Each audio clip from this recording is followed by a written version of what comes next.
आपण पाहत आहात नाशिक खबर न्यूज, जनतेचे हक्काचे व्यासपीठ।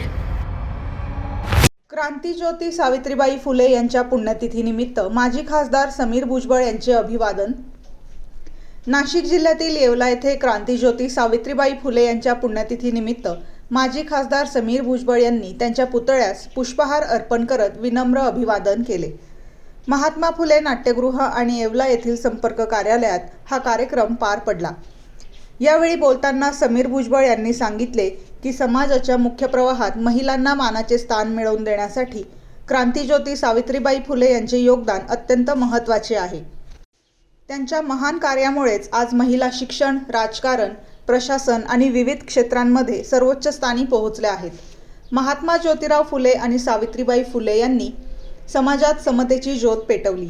महिलांवर होणाऱ्या अन्याय आणि अत्याचाराविरुद्ध त्यांनी आवाज उठवत महिलांना समाजात हक्काचे स्थान मिळवून दिले। त्यांच्या कार्यामुळेच आज महिलांनी राष्ट्रपती पदापर्यंत मजल मारली असल्याचेही त्यांनी यावेळी सांगितले। या कार्यक्रमाला नगराध्यक्ष राजेंद्र लोणारी, उपनगराध्यक्ष पुष्पा गायकवाड, शहराध्यक्ष दत्ता निकम, जिल्हाध्यक्ष मोहन शेलार, नगरसेवक दीपक लोणारी, प्रवीण बनकर यांच्यासह अनेक पदाधिकारी आणि कार्यकर्ते मोठ्या संख्येने उपस्थित होते।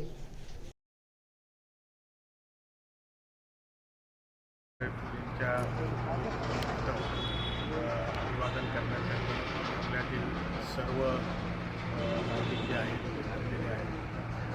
त्यामुळे आज महिला ज्या आहेत वेगवेगळ्या ठिकाणी जे आहे शिक्षण घेत आहेत, डॉक्टर्स बनत आहेत, इंजिनियर्स बनत आहेत, राजकारणामध्ये, समाजकारणामध्ये पुढे येत आहेत। त्यांच्यामुळे जे आहे, त्यांच्या आदर्शामुळे, त्यांनी दिलेल्या शिकवणीमुळे जे आहे आज महिला सरपंच ते राष्ट्रपती पदापर्यंत पोचलेले आहेत। तर अशा या थोर व्यक्तिमत्वाला अभिवादन करण्यासाठी आम्ही सर्वजण जे आहे आज महात्मा फुले नाट्यगृह येथे महात्मा फुले आणि सावित्रीबाई फुलेंच्या पुतळ्याला अभिवादन करण्यासाठी